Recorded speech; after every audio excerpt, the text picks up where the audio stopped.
అందరికీ నమస్కారం. భక్తి శ్లోకం ఛానల్కి స్వాగతం. ముందుగా ఈ వీడియోకి ఒక లైక్ చేసి మన ఛానల్ని సబ్స్క్రైబ్ చేసుకోండి.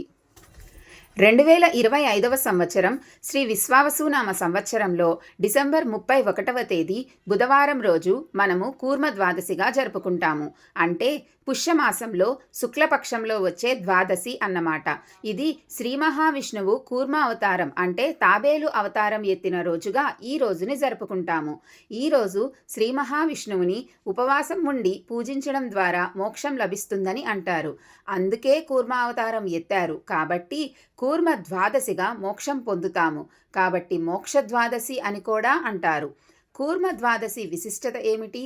కూర్మ అవతారం ఎలా వచ్చిందో ఈ వీడియోలో మనం తెలుసుకుందాం. పంచాంగం ప్రకారం ప్రతి సంవత్సరం పుష్యమాసంలోని శుక్లపక్షంలో వచ్చే ద్వాదశిని కూర్మ ద్వాదశిగా జరుపుకుంటారు.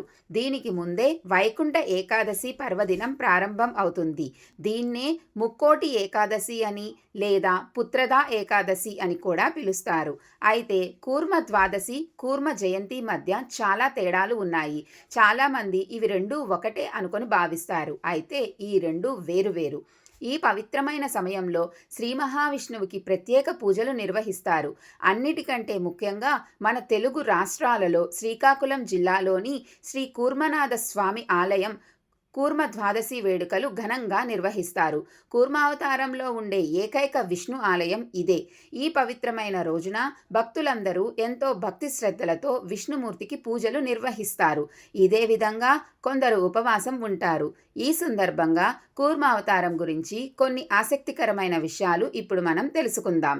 కూర్మ ద్వాదశి రోజున తెల్లవారుజామున నిద్రలేచి ముందుగా ఇంటిని శుభ్రం చేసుకొని చక్కగా తలస్నానం చేసి ఇంటి గడపలకు పసుపు రాసి ఇంటి గుమ్మం ముందు బియ్యం పిండితో ముగ్గులు వేసుకోండి. ఈరోజు ప్రతి ఒక్కరూ నీటిలో కొంచెం పసుపు కలిపి స్నానం చేయండి. ఇలా చేయడం ద్వారా మీ జాతకంలో ఉన్న దోషాలన్నీ తొలగిపోతాయి. ఈరోజు విష్ణుమూర్తితో పాటు లక్ష్మీదేవిని పూజించడం వలన విశేష ఫలితాలు వస్తాయి.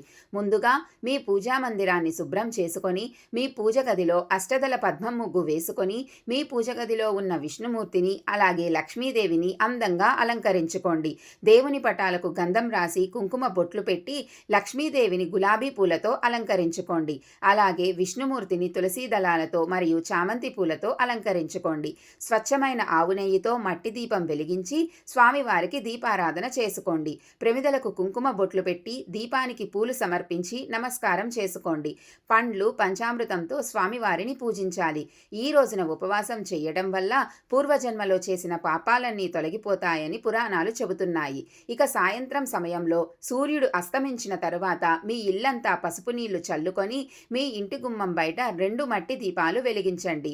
ఈ రోజున ఇంటి ముందు దీపాలు వెలిగిస్తే చాలా మంచిది. ఈ కూర్మ ద్వాదశి నాడు ఏది చేసినా చెయ్యకపోయినా సాయంత్రం సమయంలో ఇంటి ముందు దీపాలు వెలిగించండి. ఇక మీ ఇంట్లో ఉన్న నెగటివ్ ఎనర్జీ మొత్తం తొలగిపోయి మీ కుటుంబం మొత్తానికి అపార కుబేర యోగం కలిసి వస్తుంది. విష్ణుమూర్తి అనుగ్రహంతో త్వరగా ధనవంతులు కావాలని కోరుకునేవారు విష్ణు సహస్రనామాలను జపించండి. ఇక ఈ రోజున చేసే దానాలకు చాలా విశిష్టత ఉంటుంది. అవసరంలో ఉన్న పేదలకు అరటి పండ్లు లేదా పసుపు రంగు వస్త్రాలను దానం చెయ్యండి. మీ 7 తరాల కుటుంబానికి అదృష్టం ఐశ్వర్యం కలిసి వస్తుంది. ఈ రోజున గోమాతకు అరటి పండ్లు తినిపిస్తే మీ కుటుంబ కష్టాలన్నీ తొలగిపోయి ధనపరంగా అభివృద్ధి చెందుతారు. శ్రీ మహావిష్ణువు అవతారాల్లో కూర్మ అవతారం చాలా ప్రత్యేకమైనది. కూర్మ అవతారం అంటే తాబేలు అని అర్థం. ఈ రోజున కూర్మ ద్వాదశి కథ విన్నవారికి సకల పాపాలు తొలగిపోయి కోరిన కోరికలు నెరవేరుతాయి. ఇప్పుడు కూర్మ ద్వాదశి కథ గురించి తెలుసుకుందాం. దేవేంద్రుని ప్రవర్తన నచ్చని దూర్వాస మహర్షి కోపగించుకొని దేవతలు అందరూ శక్తిహీనులగుదురు అని శపించాడు. దానికి చింతించిన దేవతలు అందరూ స్వర్గలోక ప్రాప్తి కోసం శ్రీ మహావిష్ణువుకు మొరపెట్టుకున్నారు. అప్పుడు మహావిష్ణువు సకల ఔషధాలకు నిలయమైన పాలకడలిని చిలికి అమృతాన్ని సాధించండి అని వారికి చెప్పారు. అప్పుడు దేవతలు అందరూ ఆ కార్యం కోసం దానవులతో సంధి పెట్టుకుంటారు. అప్పుడు ఇద్దరూ కలిసి మందర పర్వతాన్ని కవ్వంగా మరియు దైవ సర్పమైన వాసుకి త్రాడుగా అమర్చి క్షీర సముద్ర మదనం మొదలుపెట్టారు. ఆ సమయంలో మందరగిరి బరువుకి మునిగిపోసాగింది. అప్పుడు శ్రీ మహావిష్ణువు ఆ కార్యం ఆగిపోకూడదని కూర్మ అవతారాన్ని ధరించి ఆ పర్వతాన్ని భరించెను. అప్పుడు శ్రీ మహావిష్ణువు అండతో సముద్ర మదన కార్యం కొనసాగింది. సముద్రం అమృతం మరియు విషం కూడా విడుదల చేసింది. దీనికోసం దేవతలు అసురులు యుద్ధం ప్రారంభించారు. అప్పుడు శివుడు విషాన్ని త్రాగి తన గొంతులో దాచుకున్నాడు. అసురులు మాత్రం అమృతంతో పారిపోతుండగా శ్రీ మహావిష్ణువు మోహినిగా అవతరించి అమృతం దేవతలకు దక్కేలా చేశారు.